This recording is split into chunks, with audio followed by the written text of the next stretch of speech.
Hello and a very warm welcome to the programme. This was supposed to be the week that Brexit happened, but almost 3 years after the vote, how Brexit will end, if it ever does, is still unclear. Has it damaged British democracy beyond repair?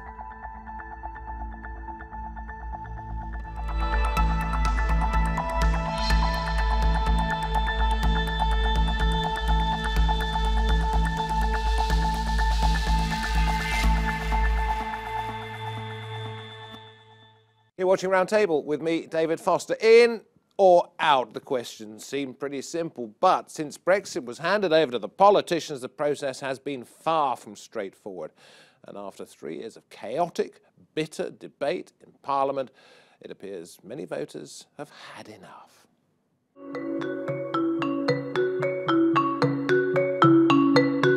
After Britain voted to withdraw from the European Union, it fell to Theresa May to deliver Brexit. In January, 6 months into the job, she set out her plan for a hard Brexit, stating there would be no membership of the EU's borderless customs union.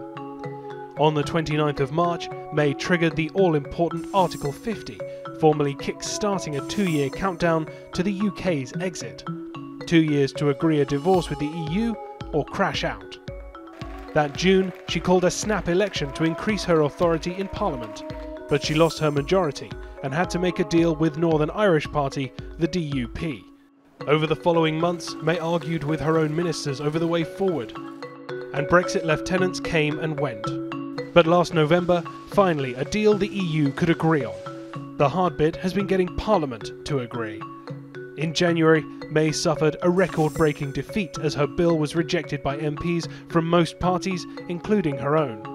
Then, in March, less than a month before Brexit, a second defeat. And late last week, 8 days ahead of the Brexit date, the EU agreed to delay to either April or May. Now, days before the original departure date, Brexit is not resolved, and many voters are furious. Whatever the outcome, has Britain's faith in politics been damaged forever? Well, we only have half an hour, not 2 years, so let's get talking. Joining me at the round table, we have Matthew Qvortrup, Professor of Political Science at Coventry University. Welcome to you. Abbey Tomlinson here too, Labour Party activist, columnist and student, and Asa Bennett, Brexit commissioning editor for the Daily Telegraph. Thank you very much for coming on. Matthew, let me ask you first of all, talking about humiliation, there was a poll out there saying 80% of British people feel humiliated by some aspect of this. When were we last in that position where Britain was effectively down and out in a way? People talk about Suez, Yes, Suez, but I think we have to go back to 1688 when Britain was a failed state and William of Orange from the Netherlands came over and took over the business basically. We were totally humiliated. I wouldn't say the Europeans are necessarily going to come and take over, but it is the same level of humiliation. So you go back past Suez, you go back past the Boer War, and Crimea and all the rest. Crimea, and you have to go back to 1688. We're not used to being humiliated, frankly. We're normally quite good at not being humiliated, but we have been in the past. We think too much of ourselves. That's a possibility, yes. If you had been Prime Minister at the time that the deal was announced, Article 50. I know you wouldn't have done it if you'd had a choice, but if you were in Theresa May's shoes, yeah, what would you have done? That's a difficult question. I think by now I would have resigned if I was Theresa May, because I don't think that she's going to go any further with it. But I think at the time it's difficult to say what she should have done really, because in Brexit there is really no right answer because we don't know what's going to happen and we don't know how the government should react to the result of referendum or what should happen now because we've got the People's Vote campaign. So I think it's actually really difficult. But does that mean that no matter what she did, in other words, you say there's no right answer to this, no matter what she did, she was always on a hiding to nothing?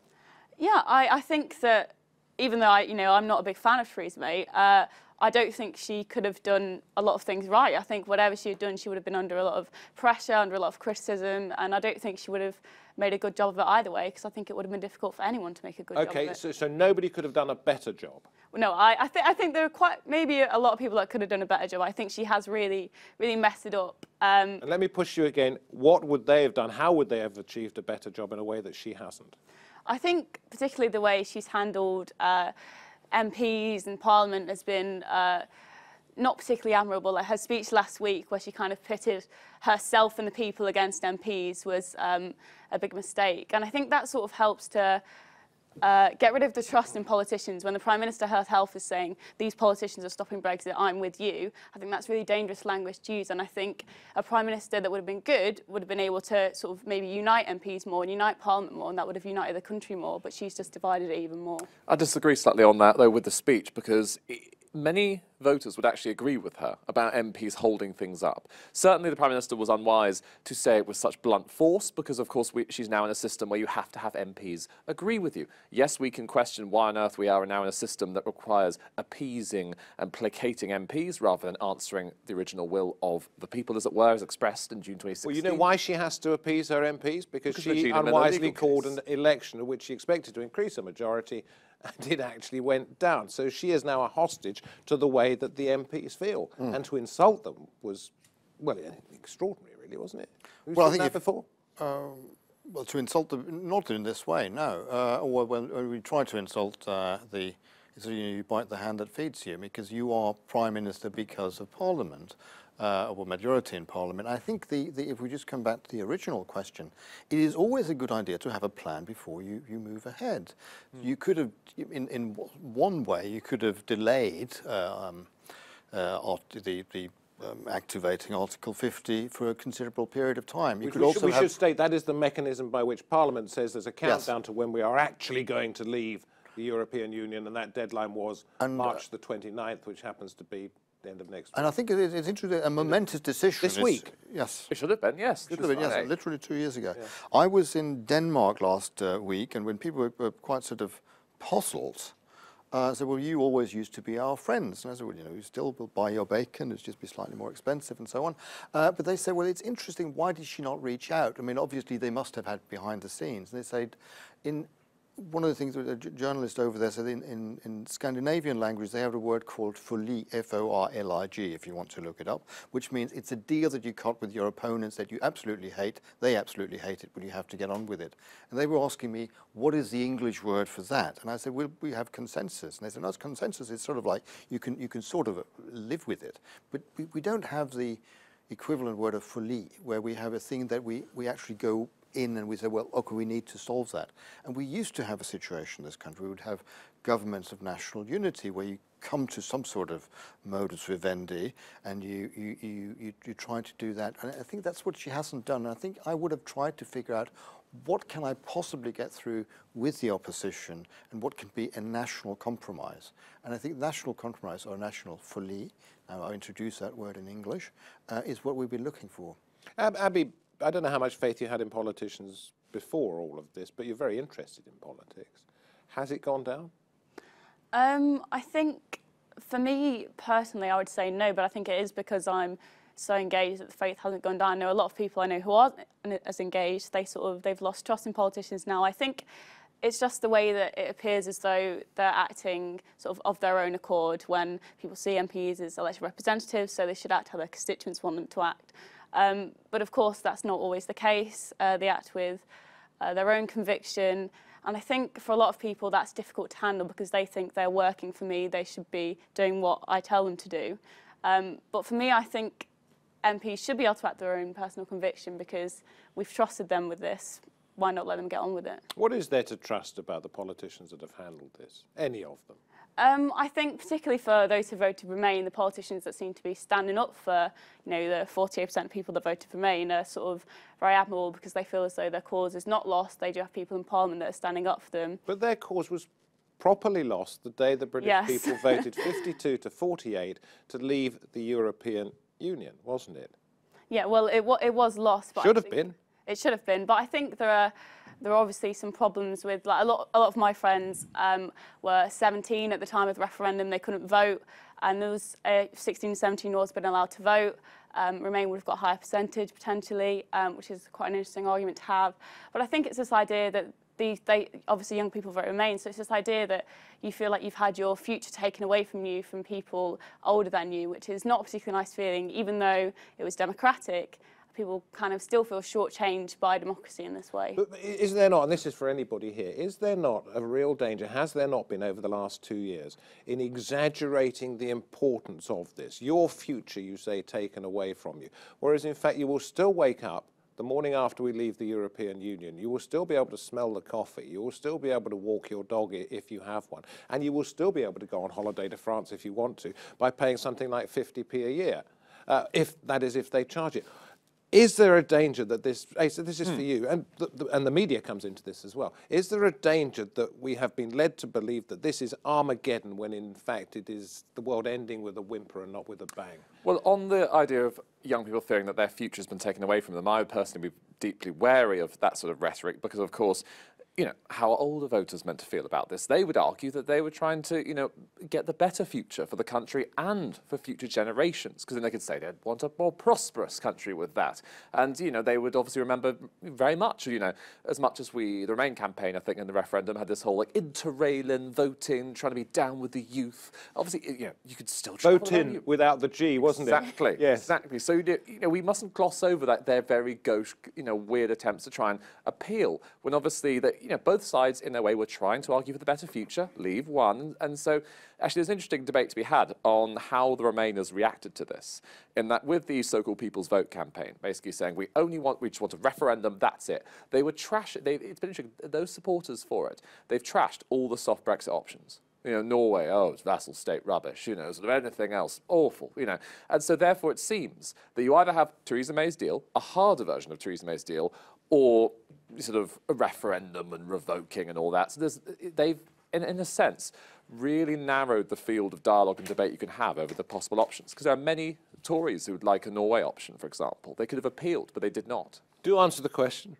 Which question precisely? Have we been over-egging the pudding? We, the media, the politicians, has everybody been exaggerating how important this is? Matthew, what do you? I think that's. Well, I don't think it's the media. I think it's more the politicians, really, and it's part of the bare knuckle fight that is the referendum. You go for sort of the most extreme examples. You know, I think before the last general election, the Sun on the day of voting had a headline that was Jeremy Corbyn was an extreme Marxist. And Jeremy Corbyn might be on the left, but extreme Marxists is sort of Pol Pot or Kim Jong-un or somebody like that. And I think we tend to we tend to exaggerate these things. I was in the Netherlands when they voted on the European Constitution in 2005.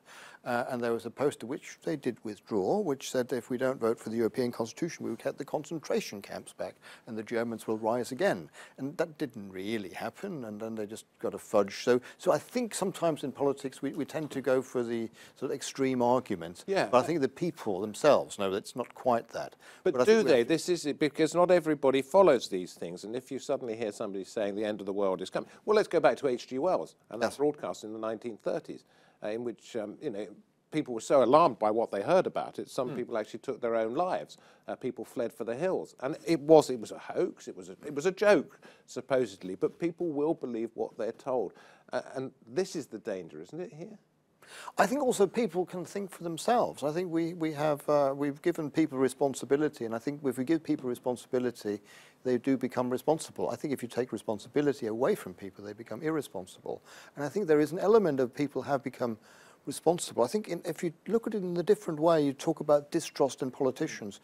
There was an aide to former German Chancellor Helmut Kohl who says a modicum of distrust is necessary in every democracy because you need to hold people to account. And no, yes, go ahead. Quick correction. Did I say H.G. Wells? I meant Orson Welles. Indeed. And so, sorry about that. If I may say a word on the media for a moment. Obviously, I'd argue that, you know, the papers and the broadcast channels have just been mirroring what politicians say in that sense. And given, obviously, in the referendum we had from the Remain campaign, an unrelenting diet of, you know, you're going to be in recession by Christmas and all the rest of it, you know, the so-called phrase Project Fear entered our lexicon. We look at this askance, we talk about, you know, scaremongering, and so every time there's an attempt to try and raise problems or challenges with Brexit, it's then swept aside as, oh, it's rubbish, really, you know, super gonorrhea and all these things that are apparently caused, you know, planes won't fly. You know, clearly it raises the temperature far too high, far early on in a sense, and politicians very much have been at the hand and the core Isn't of it this. time for politicians to grow up?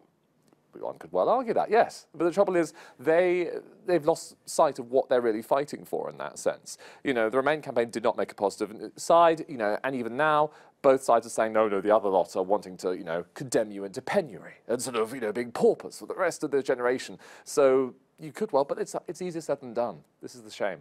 Isn't it time for them to grow up, Abby? I think it's time for them to learn the lessons. I think particularly for politicians advocating for people's vote, I don't think they're showing that they've learned the lessons from the referendum in 2016. They haven't seemingly learned why Leave won. Lucy Powell said earlier this week, if it's the same people making the same arguments, it's going to have the same result. They haven't learned why they lost the referendum. They're still fighting on the exact same arguments that they lost with. I think if they keep doing that, people are just going to carry on with this sort of where they don't trust them because they haven't learned. Because they're still doing the same arguments of, well, here's a spreadsheet and some analysis that says the numbers are bad. Look at negative numbers, big, scary negative numbers. And obviously, you know, amid that, they're not saying how their argument make them better off, why they should actually be trusted, why, you know, in a world where now we distrust, you know, so much analysis because often it's proven wrong and all that, people don't learn from their mistakes. You don't think that people have lost faith in politics, they've lost faith in a person, and that person is Mrs May? I think yes, and I think that trust for the leader of the opposition is not much greater. I think when he started talking about a general election, people were fed up. I think the Prime Minister is incredibly unpopular at the moment, but she hasn't really played her cards well.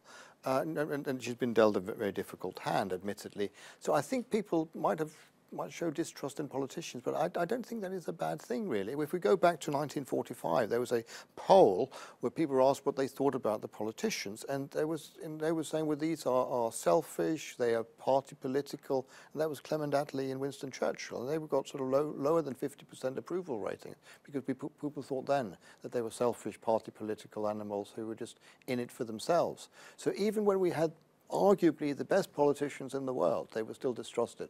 Let's take that a stage further. The saying goes around, you get the politicians that you deserve. And yes. Therefore, if we have politicians we don't trust, it's perhaps because we as a nation have become far too self-centred. We're navel-gazing and not looking at the wider world. Perhaps we need to change, not the politicians, Abby. I don't think that's necessarily true. I just think at the moment the country is really divided, and I think it's actually up to politicians to try and heal those divisions that happened during the referendum and try and make things better, and at the moment I don't think they're doing that. And I think if politicians worked harder to make sure people were less divided, then maybe we would be better as a nation. How can they possibly heal divides when half of their constituents, perhaps more, voted for something that they're not representing? I think all they need to do is just listen. I think you just got to listen to whichever side of the debate you want on, and make sure people know you're listening, even though you don't necessarily follow through those convictions. As long as people know that they're heard, I think that goes quite a long way in improving trust. The trouble is what voters tell MPs. There's all sorts of varieties of requests, ranging from, you know, super hard Brexit now to revoke Article 50, I want to remain, to a sort of, I don't know what I want. I just want to, you know, people get on with it, which tells you so little. And actually, when you talk about Theresa May and the sort of cycle of trust that we may have, obviously, you know, she began the Brexit process by promising the world by way of Brexit. And then you could argue that that was very inspiring for voters at the time, and I'd certainly spoke to people in May's team and then saying, you know, should you not be lowering the expectations early on? Should you not be saying, okay, I'm going to try and find out what we can do, you know, mid-ranking stuff, not going to go for the moon on a stick, I'm going to go for something a bit less. They went, no.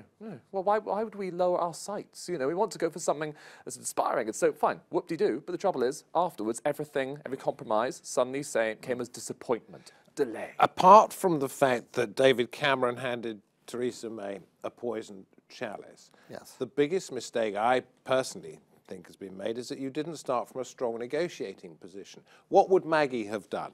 Well, she might have turned around and said to Europe, go away, we're going away fairly soon, come back if you want to talk about a deal, otherwise we won't bother with a deal. Well, wasn't that the whole thing? You talk about extremes. It started off from a very, very narrow position, and that position was, well, we really don't know what we want. But it is quite difficult to start off from that position if you're not dealt. I mean, you have to be a very good poker player. So I think Isn't 49. that what we want from our politicians? The ability to be able to bluff and get the most out of it. Well, I think also what we want from politicians, I was just about to quote from my book, which has come out of analyze referendums. There was a French politician called Rollin way back, and he says, there goes the people, I must follow them because I'm their leader. And I think that spirit has been the problem here. Because I think, and that's of course the caricature of a politician who thinks, you know, you're a leader if you follow the people. I think you're sometimes a leader if you're willing to actually do unpopular things. So if we look across the water to Europe, there's a politician called Angela Merkel who's on a number of occasions taken very unpopular decisions. Said, well, that's what I believe in, you know, love me or hate me. And I think that's and you just have a strategy. Where would this country be if the position I've just outlined, which isn't my position, but if the position I've just outlined of saying, look, go away, talk to us when you've got something interesting to say, otherwise we'll just leave. Where would we be right now, do you think? And then we'll all go round with that one. I think we would have done the same thing. And I think the problem is that 49% of our export goes to Europe, 7% of their export goes to us. So we are 7% more.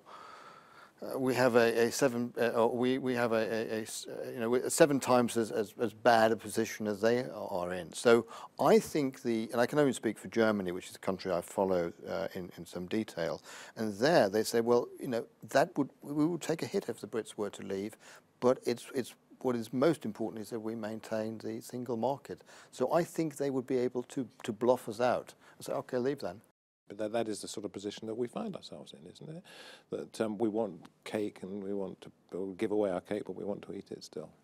Yeah, I think it's difficult because people a lot of people vote Remain, they're saying we should respect the result of a referendum, but they're still kind of clinging on to this idea that actually we won't end up leaving, that actually we're going to be fine, and we're not going to have to deal with these consequences. I think that's the problem a lot of people haven't accepted yet, what the consequences are going to be. They're just, because we're in sort of a limbo, we don't actually know what's going to happen. Things are changing every week.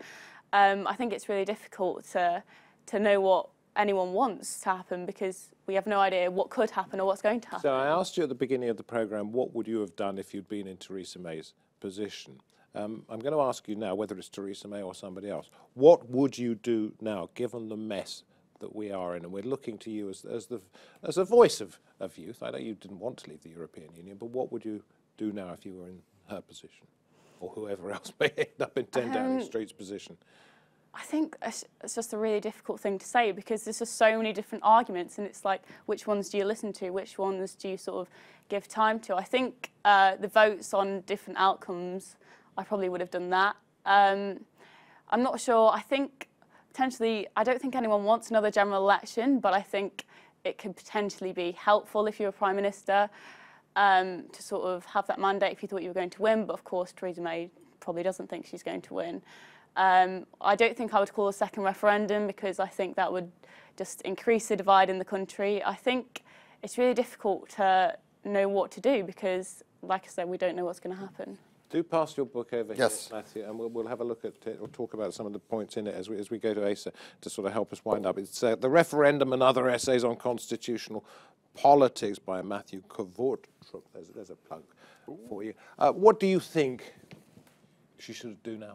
Do now? He, she, whoever's in charge, yes. Well, I mean, Is there a way out of this? It's funny there's a lot of talk about caretaker prime ministers because she is meant to be the caretaker prime minister of Brexit, taking care of it. I think if she was trying to focus on the deal, she would announce some sort of resignation timetable, which clearly would be signposted as, once I've got the legislation through, once I've got the withdrawal agreement through, I will go.